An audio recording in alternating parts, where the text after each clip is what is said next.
Awal 2006, pendakian ini kulakukan atas dasar galaunya perasaanku akibat wanita pujaanku menikah dengan lelaki lain. Aku terus merenung, tidurku tidak nyenyak. Aku harus mencari pelampiasan lain untuk melupakan dukaku ini.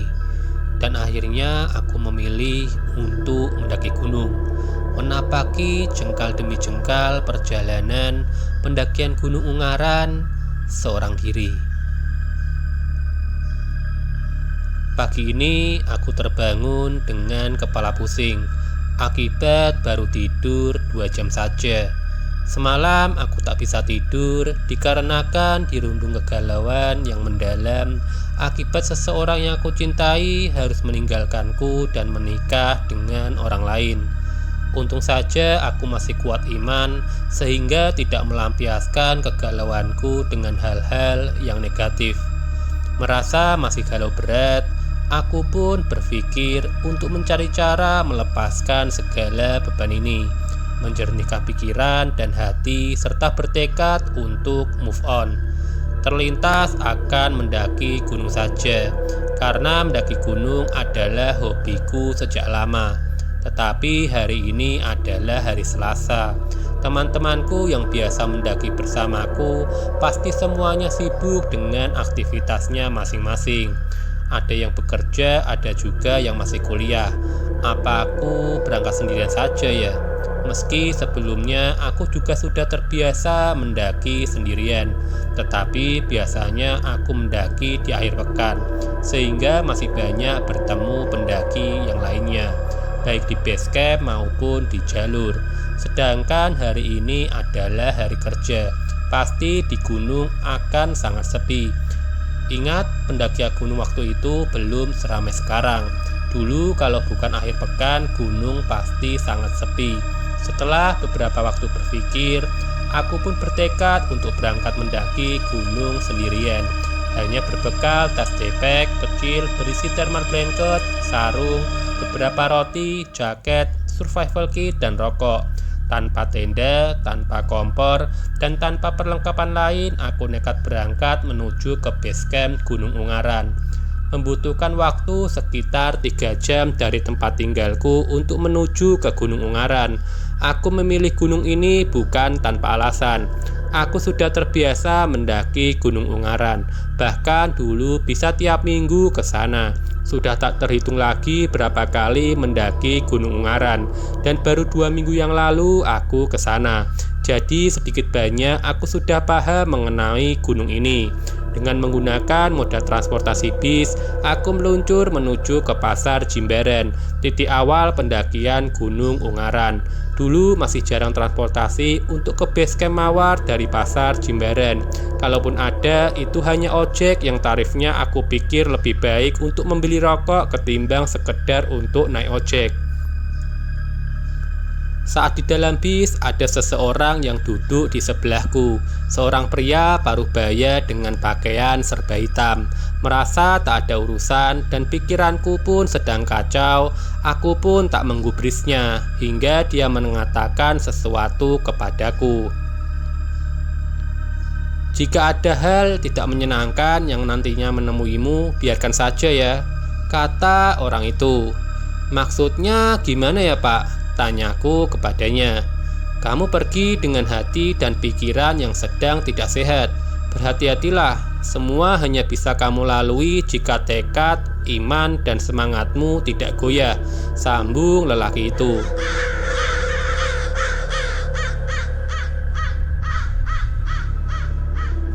"Oh iya Pak, terima kasih ya," jawabku singkat karena aku memang sedang tidak berminat untuk memperpanjang percakapan.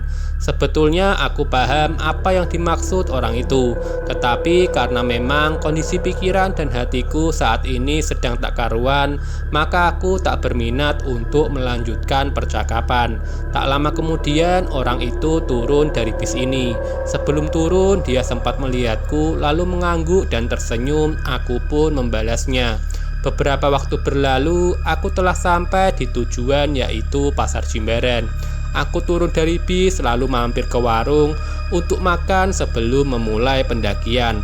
Usai makan dan beristirahat sejenak di emperan salah satu kios pasar, aku pun mulai berjalan menuju ke base camp Mawar.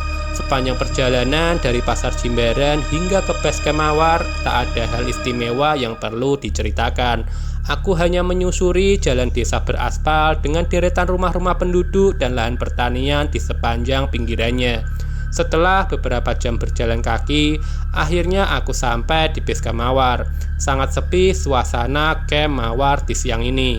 Tak ada satupun petugas yang berjaga. Warung-warung juga tak satupun yang buka. Wajar karena hari ini bukan hari musim pendakian dan bukan weekend.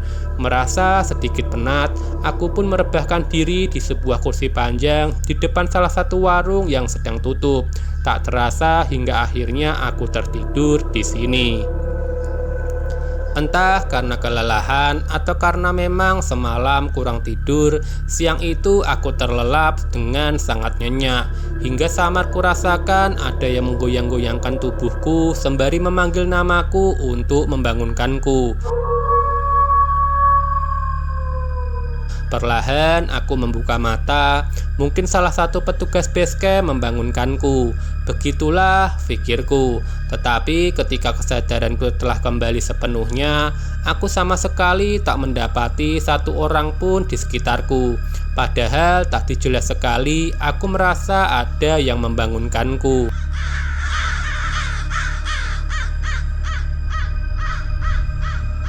Tetapi aku tak memikirkannya lagi. Apalagi sekarang waktu sudah hampir maghrib dan aku belum menjalankan sholat asar. Nampaknya tadi aku benar-benar nyenyak hingga tak menyadari hari sudah hampir gelap. Bergegas aku menjalankan kewajibanku. Usai sholat asar tak lama azan maghrib berkumandang. Usai menjalankan sholat maghrib, aku mulai memikirkan perjalananku ini. Hari sudah gelap, sedangkan aku di sini sendirian. Apakah aku harus membatalkan pendakianku saja? Karena memang sangat beresiko mendaki sendiri, apalagi malam hari begini. Tetapi memang kegalauanku ini sangat mempengaruhi pengambilan keputusanku. Akhirnya aku memutuskan tetap melanjutkan pendakian apapun resikonya. Aku berencana memulai pendakian nanti usai sholat isya. Saat menunggu datang waktu isya, aku menghabiskan waktu duduk merenung di depan salah satu warung camp Mawar. Tak lama aku merasakan kedatangan seseorang dari dalam hutan pinus. Samar aku mendengar percakapan dari beberapa orang di sana. Tetapi aku tak bisa mendengar secara jelas kata-kata yang diucapkan. Dalam hati aku berpikir, mungkin ini sisa pendaki yang naik akhir pekan kemarin. Terkadang ada beberapa orang yang betah berlama-lama hingga beberapa hari tinggal dulu di camp Romasan usai mendaki dari puncak Ungaran, termasuk diriku. Jadi aku menganggap wajar, tak sedikit pun berpikir aneh, apalagi itu makhluk gaib. Tetapi hingga beberapa lama orang-orang itu tak muncul juga. Sepertinya tak mungkin jika posisi mereka terlalu jauh, karena tadi aku sempat mendengar suara mereka. Sampai azan isya berkumandang, mereka pun tetap tidak muncul juga. Aku tak memikirkannya. Aku segera menjalankan kewajibanku karena aku ingin segera memulai perjalanan pendakianku. Usai sholat isya, aku segera bersiap untuk memulai perjalanan pendakian. Lepas dari camp Mawar, aku memasuki wilayah hutan pinus. Aku berjalan santai namun stabil. Tak banyak berhenti karena medan pendakian belum terlalu berat dan aku juga sendirian, jadi bisa sesuka hati mengatur ritme perjalanan. Aku tak lagi memikirkan suara orang yang kusangka pendaki tadi. Kalaupun mereka bukan manusia, aku pun juga tak peduli. Aku datang ke sini bukan dengan tujuan tidak baik. Meski suasana hati sedang kurang baik, dan aku merasa wajar jika mereka menunjukkan eksistensi mereka kepadaku, karena saat ini akulah satu-satunya manusia yang ada di sini. Hal ini sudah aku pikirkan sejak sebelum aku memulai perjalanan tadi. Jangan bertanya apakah aku tidak mendapatkan gangguan selama perjalanan ini. Sudah ku bilang saat ini aku adalah satu-satunya manusia yang ada di sini. Jadi aku saat ini ibarat sasaran empuk bagi mereka. Tinggal seberapa kuat nantinya mental dan imanku ini menghadapi godaan mereka. Tak terhitung berapa kali mereka menampakkan diri, mulai dari kelebatan bayangan, suara langkah kaki yang mengikutiku, bayangan hitam besar di sisi lembah, hembusan nafas di tengkuk, hingga suara-suara aneh lainnya. Tetapi tak satu pun yang menampakkan wujudnya secara jelas dan nyata di depanku. Aku pun tak mengharapkan hal itu. Zaman dulu di jalur pendakian Gunung Ungaran terdapat sungai kecil. Sekarang sungai ini sudah ditutupi dengan timbunan tanah dan air dialirkan dengan pipa besar. Di sepanjang jalur mulai hutan pinus hingga sungai yang agak besar sebelum pos pertama. Aku lupa nama sungainya. Sungai yang terdapat banyak batu-batu besar ini dulu dikenal sebagai Istana Peri. Peri merupakan salah satu bangsa jin dengan wujud wanita sangat cantik yang suka menggoda manusia, terutama laki-laki, untuk dibawa ke dunia mereka untuk dijadikan suami ataupun budak. Mendekati sungai ini, bulu kudukku meremang hebat. Sempat terpikir untuk kembali saja, tetapi lagi-lagi egoku bekerja lebih kuat dari nalarku. Aku terus berjalan menyusuri jalan setapak dengan aliran sungai kecil di sampingku, hingga pada akhirnya aku sampai di sungai yang lebih besar, yang merupakan percabangan aliran sungai. Terdapat air terjun kecil di sini. Debit air waktu itu lumayan besar. Maklum sedang musim penghujan, hingga air yang mengalir membelah jalur pendakian cukup membuat sepatuku basah karena minim pijakan batu yang belum terendam. Ketika berada di sungai ini, perasaanku sedikit terganggu, seolah menyuruhku untuk melihat ke arah hulu sungai. Tekadku sebelumnya yang meyakinkan diri untuk tidak melihat ke arah hulu kini runtuh akibat rasa penasaran aneh yang aku rasakan saat ini. Perlahan kuhentikan langkahku sebelum menyeberang aliran sungai ini. Ketika mataku memandang arah hulu sungai, samar aku melihat seperti ada sosok perempuan berdiri di atas batu besar di ujung lembah hulu sungai. Jaraknya dari tempatku berdiri memang cukup jauh, tapi remang cahaya rembulan yang sedang bulat sempurna saat ini cukup membantu pencahayaan malam ini. Aku seperti terkesima dengan kehadiran sosok tersebut. Meski remang dan tidak jelas, tapi aku seperti mengetahui bahwa sosok tersebut adalah sosok wanita yang sangat cantik. Perlahan seperti ada kekuatan yang menarikku untuk melangkah mendekatinya. Beberapa langkah telah kubuat untuk menuju ke sosok wanita cantik tersebut. Hingga pada akhirnya tiba-tiba kakiku seperti membatu tak dapat digerakkan. Sekuat apapun aku berusaha bergerak, kaki ini menjadi semakin kaku. Sosok itu kulihat masih tetap berdiri di tempatnya, tak bergerak sedikit pun. Begitu pula diriku. Beberapa saat kemudian aku merasa pandanganku semuanya gelap, tapi aku masih sadar sepenuhnya. Aku tidak pingsan karena badanku masih bisa merasakan udara dingin di sekitarku, juga air yang membasahi kakiku. Tak lama aku merasa seperti ditampar di pipi sebelah kiriku. Seketika pandanganku kembali normal dan aku jadi tersadar atas apa yang kulakukan saat ini. Astagfirullahaladzim, ucapku seketika. Aku pun memanjatkan doa, lantas berbalik arah kembali ke lajur pendakian. Aku masih belum tahu siapa atau apa sosok perempuan tersebut. Banyak yang bilang bahwa itu adalah penampakan peri penghuni aliran sungai Gunung Ungaran. Tapi aku sendiri tak dapat memastikannya karena aku sendiri juga masih awam perihal jenis dan golongan bangsa jin, terutama penghuni gunung. Sambil terus berdoa dalam hati, aku melanjutkan perjalanan pendakianku ini, masih dengan suasana dan nuansa yang sama di sepanjang perjalananku. Banyak makhluk tak kasat mata yang berusaha menunjukkan eksistensinya di hadapanku. Aku tak memperdulikannya sepanjang aku tak melihat bentuk mereka secara jelas, dan aku yakin aku tak akan bisa melihat bentuk mereka. Jika sekedar bayangan, kepulan asap, atau suara-suara samar dan lainnya, aku masih memaklumi dan tak akan memperdulikannya. Aku anggap saja mereka sedang menemani dan menghiburku yang sedang patah hati ini. Sampai di pos pertama, aku sempatkan istirahat dulu sebentar, menikmati air segar yang kubawa serta membakar sebatang rokok untuk mengusir udara dingin yang semakin malam menjadi semakin menusuk. Sekitar 15 menit kemudian, aku mematikan rokokku yang kini tinggal filternya. Usai mengantongi sisa batang rokok tersebut, ingat jangan meninggalkan sampah di gunung meski hanya sisa batang rokok. Aku berdiri untuk melanjutkan perjalanan. Perjalanan sunyi menembus gelapnya hutan Gunung Ungaran menuju peraduanku untuk menghapus segala beban pikiranku saat ini, yaitu puncak Gunung Ungaran.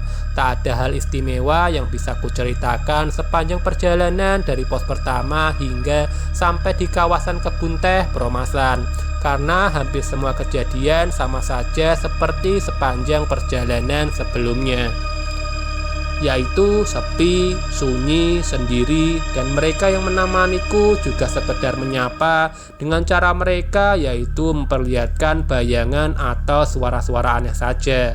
Semakin lama aku menjadi semakin terbiasa.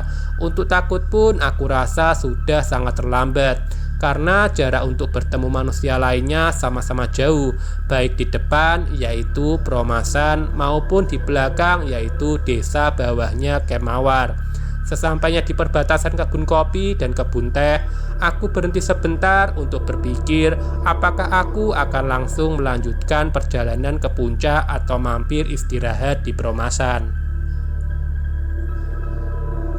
Kulirik jam tangan murahanku ini dan waktu menunjukkan sudah pukul 10:30 malam. Sudah lumayan larut malam jika aku melanjutkan perjalanan menuju ke puncak. Aku tak tahu apa yang akan kuhadapi nanti jika aku nekat melanjutkan perjalanan menuju ke puncak.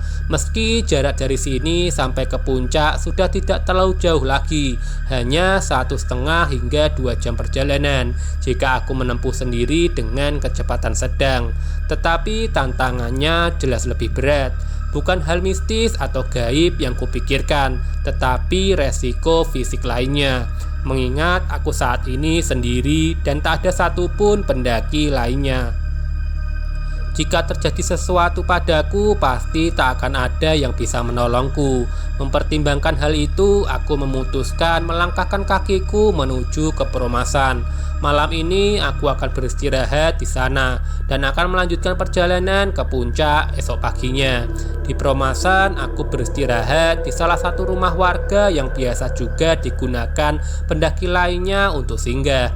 Ada beberapa rumah penduduk di sini. Kita bebas memilih mau singgah di mana. Umumnya mereka tidak memasang tarif untuk bermalam.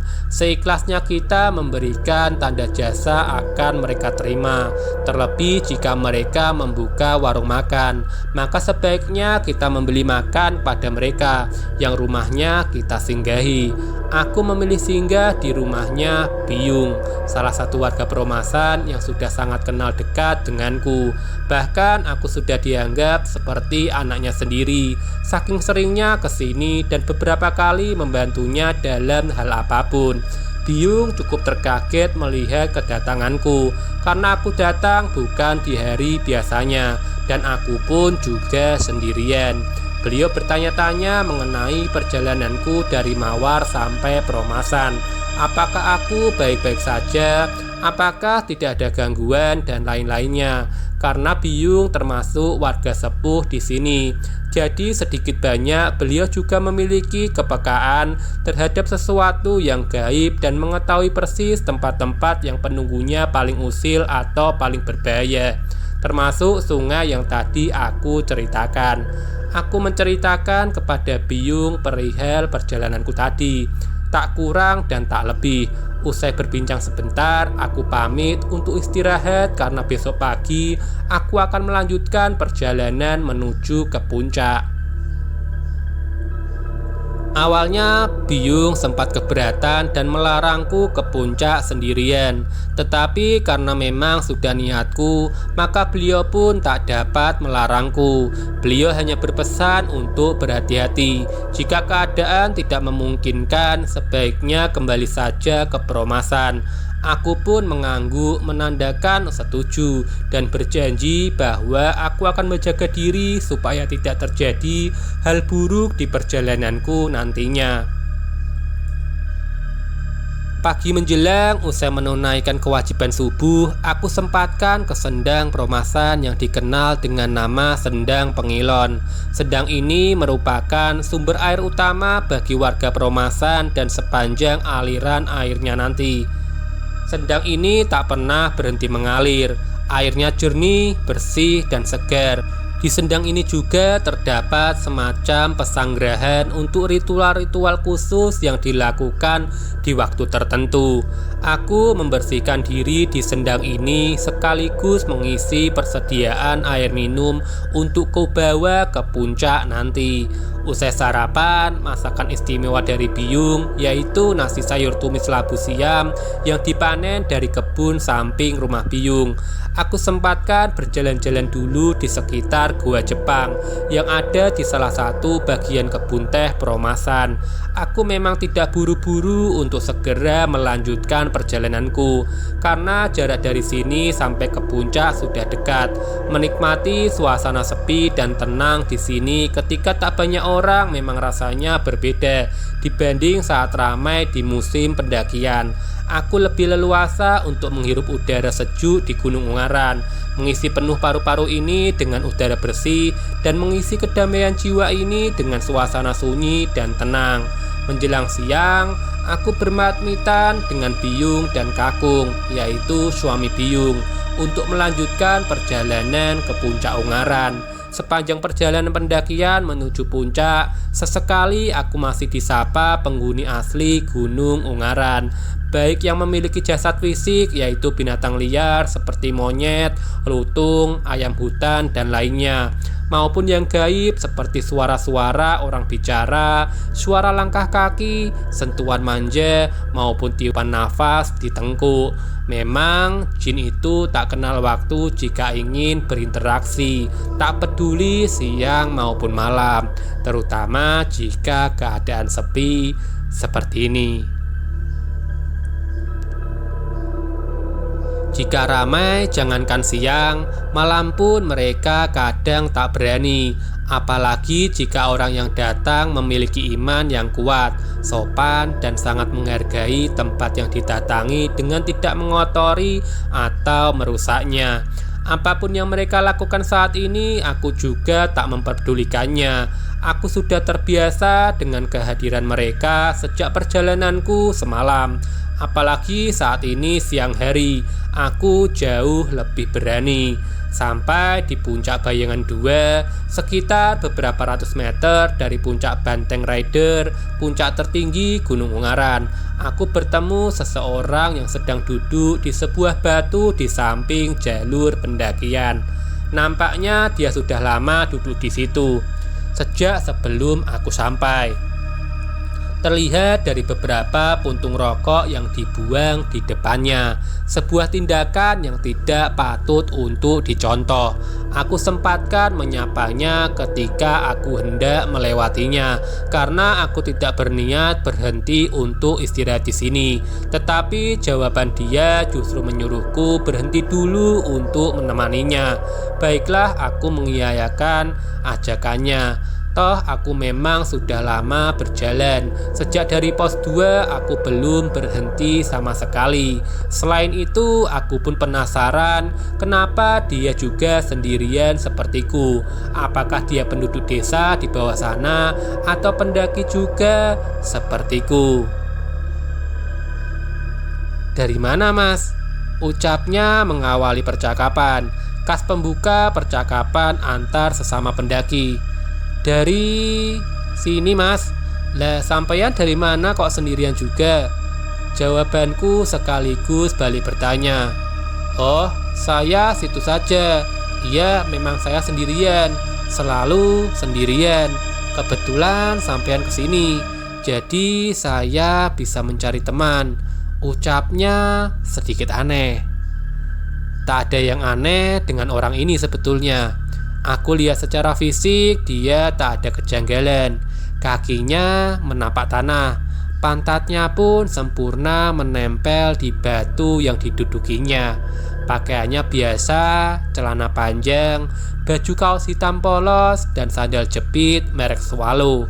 Namun tak terlihat ada tas atau ransel khas pendaki. Rokok di sela jarinya selalu menyala, sesekali dihisap pelan namun dalam, dan setiap kali habis selalu membakar lagi. Terlihat dari banyaknya puntung rokok yang dibuang sembarangan di depannya.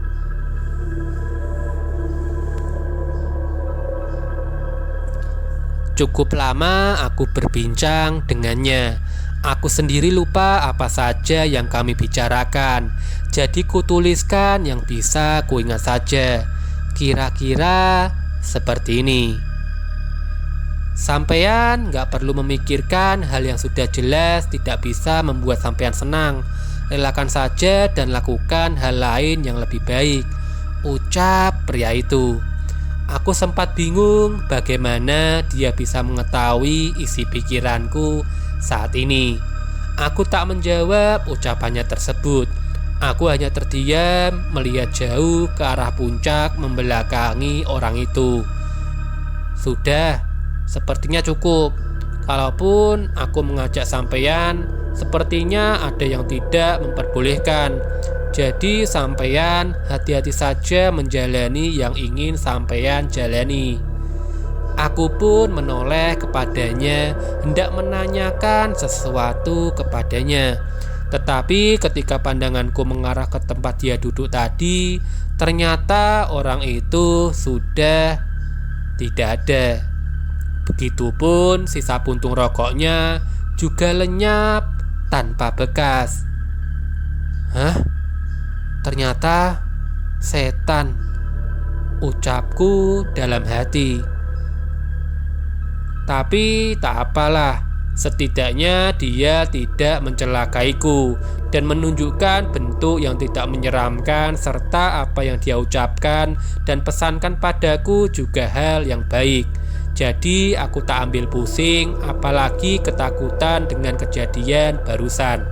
Aku beranjak dan melanjutkan perjalananku. Tak berapa lama aku telah sampai di puncak Gunung Ungaran. Di sini aku hanya duduk merenung, kontemplasi dan refleksi, memikirkan apa saja yang telah kulakukan selama hidupku ini, apa saja kesalahan serta dosaku, terutama kepada kedua orang tuaku. Aku tidak mendokumentasikan perjalananku ini di dalam slide foto. Selain tak ada niatan, juga aku pun tidak membawa kamera. Tetapi aku menuliskannya dalam catatan yang selalu kubawa kemanapun aku mendaki gunung. Waktu menunjukkan sudah memasuki waktu sholat asar. Tak terdengar azan di sini karena lokasi puncak gunung jauh dari masjid atau musola di pemukiman yang terakhir. Aku segera menjalankan kewajibanku yang diawali dengan tayamum untuk bersuci karena tidak ada sumber air di sini. Usai sholat asar, aku segera bersiap melanjutkan perjalanan untuk turun dari puncak. Jalur turun kali ini aku sengaja memilih jalur Gedung Songo. Bukan tanpa maksud, aku sengaja memilih jalur Gedung Songo karena ingin sekedar sambil menikmati suasana wisata besok pagi. Wisata gratis karena aku akan masuk area Gedung Songo dari pintu belakang. Meski untuk menuju ke sana dari puncak aku harus melalui jalur yang lebih ekstrim, lebih seram dan lebih rimbun karena jalur ini sudah mulai jarang dilalui.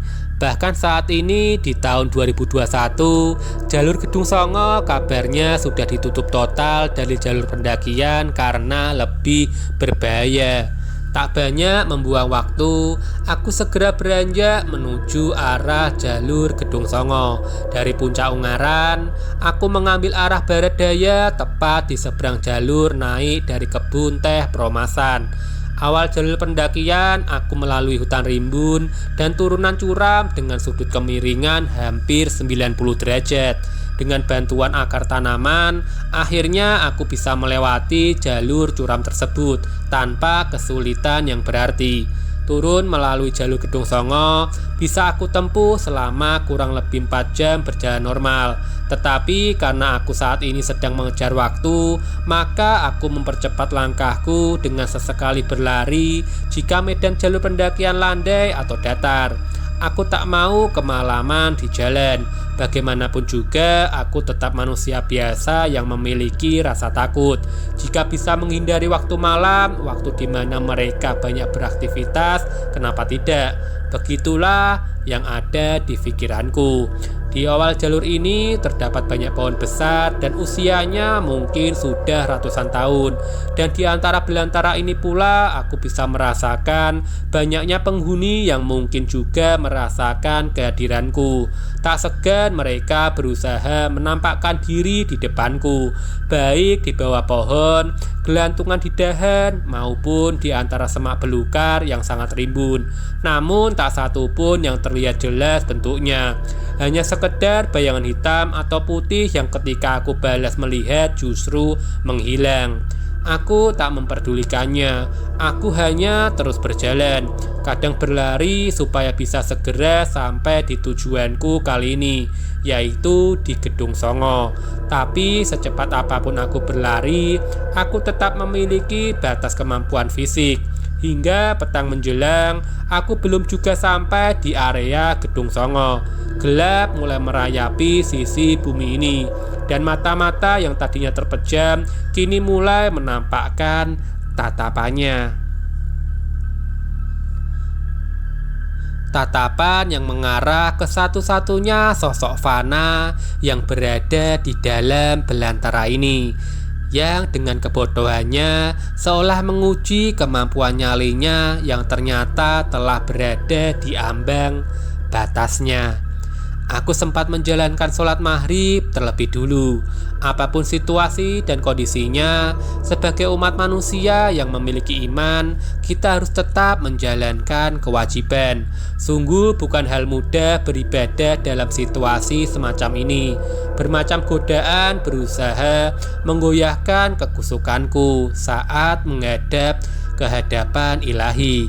Mulai dari suara langkah kaki, suara samar orang bicara, suara tertawa pelan namun seolah menyayat hati, serta godaan-godaan yang lainnya.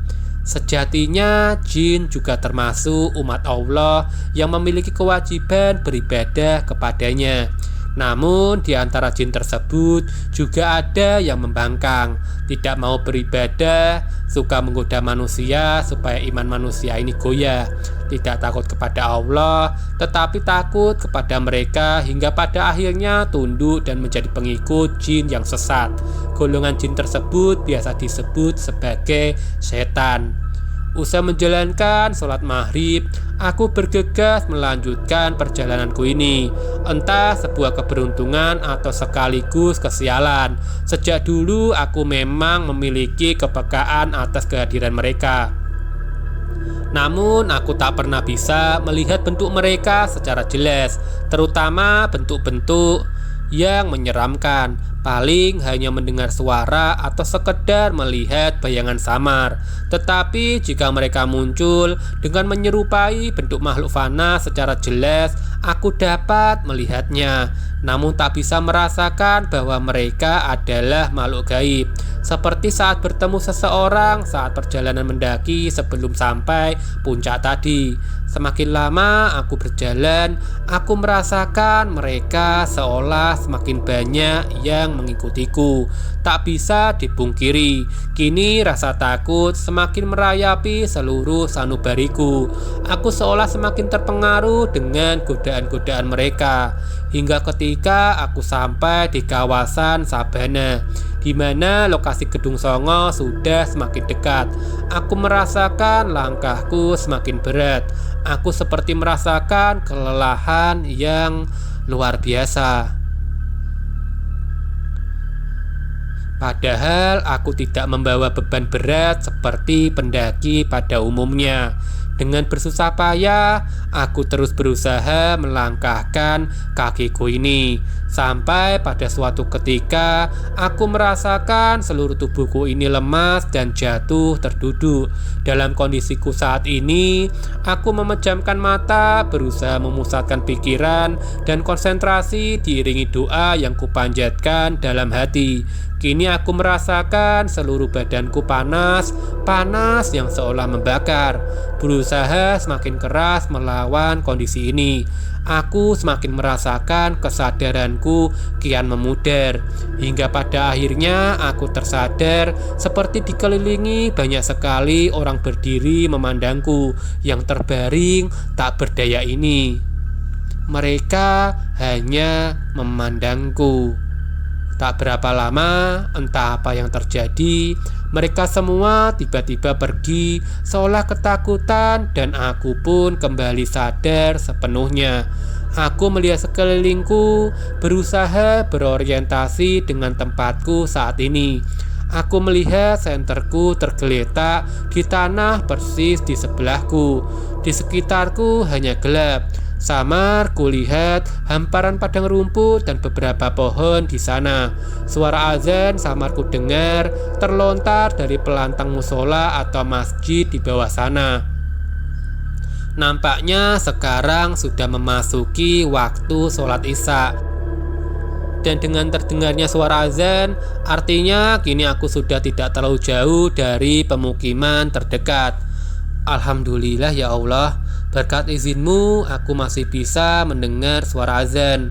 Masih diberikan keselamatan lahir dan batin untuk terus menyembahmu dalam ibadahku. Usai menjalankan sholat isya, aku melanjutkan perjalananku. Kali ini aku merasakan langkahku jauh lebih ringan dari sebelumnya. Mereka yang ada di sini masih tetap mengawasi setiap langkahku dari dalam kegelapan. Kali ini mereka tak lagi menampakkan diri di depanku, tapi aku tahu pasti mereka masih tetap di sekitarku. Jadi aku harus tetap waspada dan konsentrasi. Sekitar 1 jam kemudian, aku telah sampai di area Candi Gedung Songo. Aku masuk melalui pintu belakang, tepatnya melalui sela-sela pagar yang tidak rapat. Sepi sekali suasana di sini. Wajar hari ini bukanlah akhir pekan, jadi tak ada yang mengecamp di sini. Di hutan pinus bagian belakang area Candi Gedung Songo ini memang dulu biasa digunakan untuk camping. Entah sekarang masih atau tidak aku kurang tahu, karena aku sudah lama tidak ke sana. Aku melangkahkan kaki menuju ke arah pintu keluar karena percuma juga aku di sini. Selain tidak ada orang lain, aku juga tidak membawa tenda. Jadi lebih baik aku beristirahat di tempat yang biasa digunakan wisatawan untuk istirahat di dekat loket Candi Gedung Songo. Di depan loket tersebut terdapat semacam ruangan terbuka yang biasa digunakan istirahat wisatawan yang kesini. Aku akan tidur di sana malam ini karena warung-warung juga semuanya telah tutup. Semalaman ini aku bisa istirahat dengan tenang. Tak ada satupun gangguan dari mereka yang tak kasat mata. Meski kuakui mereka masih tetap mengawasiku dari kejauhan, dari pekatnya gelap malam yang mampu mengerdilkan nyali siapapun. Saat tidur, aku sempat bermimpi ditemui seorang pria parubaya dengan pakaian tradisional Jawa. Dia mengatakan bahwa aku harus berani melangkah karena ada orang yang menungguku di sisi lain. Entah sisi lain mana, aku juga tak mengetahuinya. Makna dari mimpi itu pun aku juga tak bisa memahaminya, dan aku hanya menganggapnya sebagai bunga tidur saja. Tepat azan subuh aku terbangun. Usai menjalankan kewajibanku, aku membersihkan diri di toilet umum. Pagi harinya aku sarapan di warung sekitar. Usai sarapan, aku sempatkan jalan-jalan menikmati pemandangan di Candi Gedung Songo. Hari ini ada beberapa pengunjung yang datang, dan siangnya aku pun pulang untuk kembali menjalani hari-hariku yang biasa saja. Ya, seperti itulah. Tujuanku menceritakan kisah ini adalah tidak melulu gunung sebagai tempat mencekam dan sehoror yang diberitakan beberapa media. Ia kadang menjadi tempat yang baik untuk kalian mengenal diri lebih dalam, merenungi apa yang sudah kita perbuat saat tidak ada lagi pengaruh dunia luar, saat hanya ada kita, Tuhan, dan alam yang telah Dia ciptakan.